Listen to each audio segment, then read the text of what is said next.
kalah. Pak Prabowo itu berapa kali Nggak kalah? usah terlalu songong lah. Ya. Nggak terlalu songong. Udah biar Bung Dedi Emang arah itu dulu selesai dulu. faktanya Dari kok tadi begitu. songong melulu lu soalnya. Nggak usah Ya. terlalu Emosi songong kita. amat. Memang berat kalah itu. Iya. Oke, silakan. Sabar aja. Ya memang lebih enak jadi kaki tangan oligarki kalau. Oke, berhenti Bung Dedi biar arah dulu. Kasih. Ya udah. Memang berat. Tantrum amat. Nah, jangan terusin lu kayak perempuan. Jangan Lu udah menteri aja masih kayak perempuan, lu heran. Udah, biar arah dulu. Maaf saya gender bias ya. Halo guys, assalamualaikum. Lagi ada yang gondok, lagi ada yang kesel, lagi ada yang tantrum.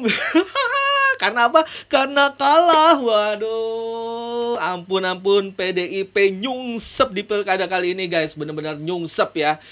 Ya, seperti biasa alasan klasik kalau kalah mah ya tuduh sana sini. Wah, ini gara-gara Mulyono. Waduh, gara-gara pemerintah menggerakkan ASN. Gara-gara pemerintah tidak netral. Hehehe, klasik bet klasik. Dan yang terbaru ya nih ada perseteruan hebat antara Bang Deddy Sitorus, sang kader PDIP, dengan Bang Ara, sang mantan kader PDIP di satu acara guys. Langsung aja kita lihat perseteruannya seperti apa. Let's go. Saya ke Maurar Sirait, Bang Ara. Gimana Jakarta, RK, dan kemudian Mas Pram dalam posisi seperti ini, hitung-hitungan Anda seperti apa sebenarnya? Dua putaran? Dua putaran ya. Hitung-hitungan. Ini sesuai dengan prediksi Anda? Duduknya sebelah-sebelahan lagi ya kan. Gimana gak tantrum boy?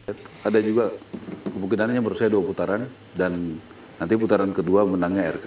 Menang RK di putaran kedua. Kalau Jawa Tengah ini jauh. Itu sesuai prediksi Anda juga? Ya Pak, kita bersyukur pertama ini pilkada kan pertama kita bikin serentak ya. Dan di sini kita bisa melihat bagaimana kepemimpinan Pak Prabowo ya dan Mas Gibran bersama TNI Polri bisa aman dan tenang. Benar. Sampai sekarang kita belum melihat ada suatu gejolak yang berarti. Oke. Kalau benar-benar tidak profesional, tidak berintegritas, udah pasti ada gejolak di mana-mana. Ada yang merasa tidak adil, ya kan? Pasti akan ada gejolak di mana-mana. Oke. Di Indonesia kan gampang aja. Kalau ada yang nggak adil, gampang demo, gampang tersulut kan gitu. Tapi tidak. Benar. Artinya mayoritas rakyat, nanti coba disurvei aja. Bisa dicek. Mayoritas merasa apakah pilkada ini aman dan adil, tertib, pasti mayoritas ada. Kalaupun ada yang mungkin protes ya bagian yang kalah-kalah, biasa begitu. Tapi itu di mana-mana begitu, Pak. Nah, yang kedua tadi saya bicara dengan Ketua Harian Pak Dasko ya, dan juga Pak Prabowo sebagai Ketua Umum dan juga Pak Sekjen yang menyampaikan ya terima kasih kepada semua TNI Polri, KPU, Bawaslu dan juga kepada partai pendukung terutama Kim Plus ya ini teman-teman karena kelihatannya rakyat Indonesia makin percaya sama Kim Plus ini. Makin percaya sama Kim Plus? Ya, buktinya calon-calonnya di Jawa aja ya, di Banten ya menang, ya gitu. Jawa Barat menang, Jawa Tengah menang, Jawa Timur menang, Lampung menang. Paling nggak hasil quick count ya. Oke. Tentu kita semua menghormati hasil real count. Nah, Sulawesi Selatan Finalnya menang. di real Di count. Sulawesi Utara yang tadinya basisnya PD Perjuangan, ada harapan bisa menang. Ada harapan. Di NTT juga ada harapan bisa menang. Oke. Jadi sekali lagi ini hasil adalah quick count. Yang katanya margin errornya sekitar 1%. Oke. Kan begitu kan? Oke. Nah berarti tadi kita diskusikan pas break kan, itu bagaimana selisih itu yang margin error tadi Sulawesi Utara sama Jakarta. Oke. Ya, Jakarta kita tunggu, kita hormati tentu prosesnya dan juga Sulawesi Utara. Tapi ada harapan. Ada harapan ya Satu putaran atau dua putaran. Oke, saya berikan ke Bung Dedi. Tadi ada sinyalemen Mas Umam bahwa PDIP tumbang di kandang Banteng di Jawa Tengah. Gimana Anda menjelaskan itu? PDIP tumbang di kandang Banteng. Kalau ngelawan negara pasti tumbang, Pak. Melawan negara? Melawan negara pasti tumbang. Jadi Lawan rakyat, bosku. Lawan rakyat. Yang nyoblos rakyat, bosku. Pinterlah dikit, ya kan? Yang mana ada gitu, mana ada ente melawan negara. Aduh. Kan partai politik itu. ini sudah dibicarakan secara resmi. Di Komisi 2 kita mengorek dan itu diakui, bahkan diakui Bawaslu bagaimana PJ bergerak sampai lurah dan RT Kepling kalau di Sumatera Utara. Itu Nggak ada tuh. Tempat gue nggak ada tuh, nggak sampai tuh. Tempat gue nggak sampai tuh. Nggak ada yang begitu gitu. Halu. Halu. sudah dibicarakan secara resmi. Juga di Komisi 2 sudah diangkat bagaimana oknum-oknum polisi, ini anak buahnya Kapolri ini, bekerja di mana-mana menjadi kontestan pemilu ilegal. Jangan omon-omon aja, nanti kumpulin aja buktinya dan dibuktikan di sidang MK. Kalau sampai. Jangan omon-omon doang. Bahkan akhirnya MK mengeluarkan ya putusan yang mempidanakan mereka kalau sampai ketahuan. Nah, jadi begini, kita harus berterima kasih kepada partisipan pilkada ini, para calon, tim kampanye, kader-kader partai dan rakyat tentunya. Sehingga nggak ada darah yang tumpah di Republik ini. Kan begitu. Tapi kita harus bilang sama polisi, sama ASN, hei kalian tuh dibiayai negara untuk menjaga aturan dan konstitusi. Karena kalau praktek ini diteruskan, negara ini mau jadi apa? Kita ini tidak ada keributan bukan karena hebatnya TNI Polri, Pak. Tapi rakyat kita semakin dewasa. Partai politik makin dewasa, yang nggak dewasa ini yang punya kekuasaan, Pak. Karena itu sangat telanjang. Dan rakyat silakan lihat di berbagai media sosial, di bawah bagaimana mereka bilang, suka-suka lu lah. Nyebut-nyebut kekuasaan. Coba dong, dari kemarin yang lu senggol 07 mulu. Sekarang nggak pernah lu nyebut 08. Nggak pernah, guys. Nggak berani mereka nih nyebut 08, nggak berani, guys. Cuman senggol-senggol tipis doang gitu. Sama, ya gitu doang, mainnya tipis-tipis aja kalau sama 08. Tetapi giliran sama 07, belak-belakan. Ampun. Mereka suka-suka lu lah. Daerah seperti Sumatera Utara kurang telanjang apa? Wakapolda, PJ, sampai kemarin tuh yang namanya PJ itu masih ngumpulin ASN, patuh dan taat. Di Kapuas, di Kalimantan Tengah masih. Bansos sampai di semua provinsi, di semua kabupaten dan kota di Sumatera Utara telanjang. Tidak ada. Perasaan kalau ngasih bansos nggak cuman satu pihak doang kayaknya mah. Hampir semua ngasih bansos. Lah. Emang kayak gitu dari dulu, klasik. Bansos mah, masalah bansos mah klasik. Nggak cuman yang menang, yang kalah juga usaha ngasih bansos. Giliran kalah keluar-keluar, lu ngasih bansos lah. Pihak lu juga ada yang ngasih bansos. Kok ngono? Klasik. Retorika semata, guys. Klasik banget. Jadi, ini adalah kedewasaan politik. Isu bansos setiap pilkada, setiap pilpres mah ada. Makanya tadi saya bilang, yang menang dalam pemilu ini nggak usah angkat dada. Mau itu Kim, mau itu calon, terutama di Sumatera Utara, di Lampung, di Banten, ya, di Jawa Tengah, di Jawa Timur. Itu semua kita sama-sama tahu. Nggak usah jadi orang munafik, saya nggak suka. Ya saya mah tahu, menang. Kita cuma sama tahu. Iya, tahu saya. PDP nyungsep. Aduh, kocak nih orang. Jadi, itu sudah sangat telanjang. Kita mau bilang apa? Dan anomalinya sangat jelas. Enggak. Ambil contoh Banten. Itu 1 minggu sebelum coblosan, itu 77% versi LSI, elektabilitas Airin. Di 30-an% itu Andra Soni. Secara logika politik, kecuali ada kejadian luar biasa, orang waras nggak akan terima Airin bisa sampai segitu. Oke. Nampaknya Bung Deddy Sitorus itu lupa akan silent majority. Yang kemarin udah jelas-jelas bikin nyungsep Ganjar ya. Dan memenangkan Pak Prabowo bersama Gibran. Nampaknya lupa dengan efek silent majority ini, guys. Bener-bener lupa dia. Itu sangat tidak masuk akal. Siapa yang bergerak? Kalau yang kami terima, yaitu tadi parcok itu. Parcok ya. Nah, di luar itu saya kira ini persoalannya lagi ya di kita kalau menurut saya. Rusaknya ini. Karena yang digunakan itu tidak saja money politik, tidak saja pengerahan aparatur negara, tetapi juga intimidasi dan ancaman. Di Sulawesi Utara itu sangat kencang. Bahkan kader partai dilarang. Ya, pasang spanduk, kampanye, itu terjadi. Di Jawa Tengah lihat saja. Hampir semua baliho, spanduk dari Andika dan Pak Hendy itu ditumbangin, Pak. Mati terus-menerus seperti Banten, Jawa Tengah, Jawa Timur, Sumatera Utara, hingga Sulawesi Utara, dan berbagai provinsi lainnya. Di Jawa Tengah misalnya, saya mendapatkan laporan betapa masifnya penggunaan pejabat kepala daerah hingga mutasi aparatur kepolisian demi tujuan politik elektoral.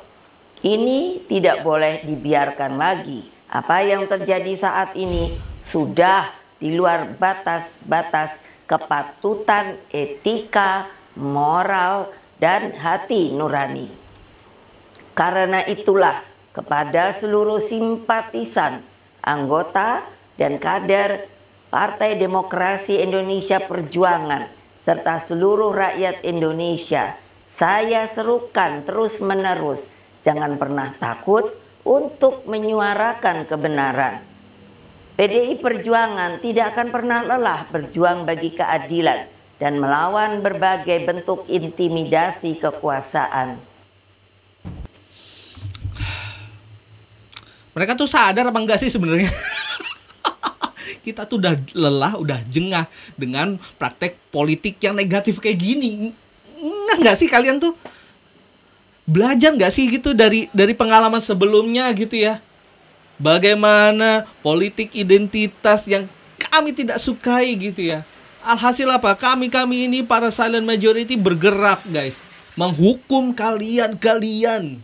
Waduh, kok ya nggak paham gitu? Harusnya gitu ya legowo gitu.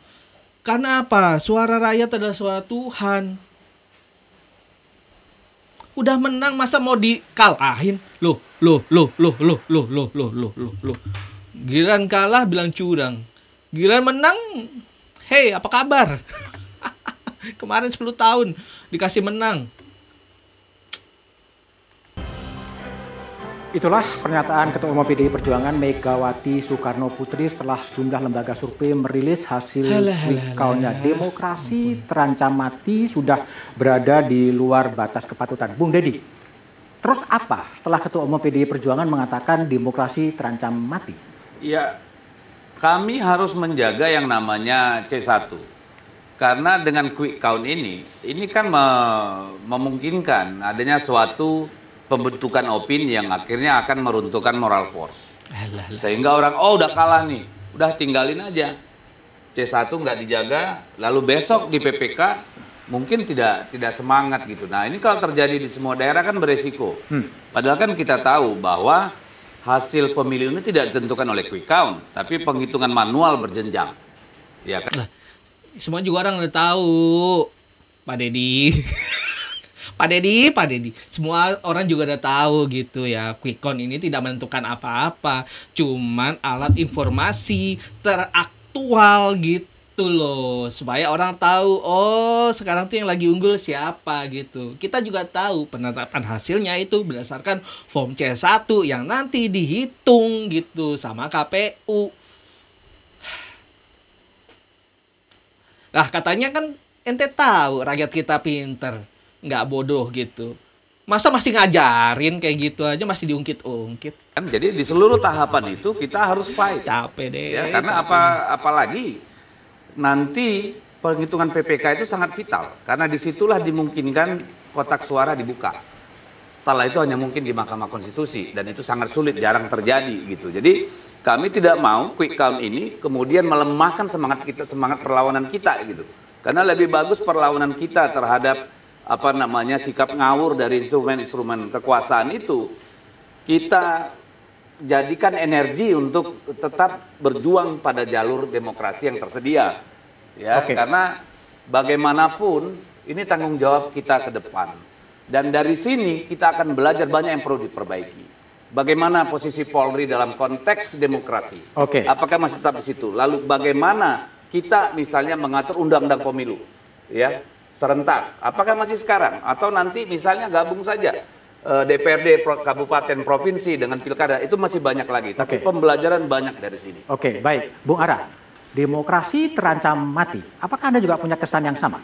Berbeda sekali karena waktu Pak Jokowi itu kepercayaan publiknya bahkan paling tinggi di dunia. Ya, kepercayaan publiknya. Betul ya Pak ya? Habis itu Pak Prabowo 85%.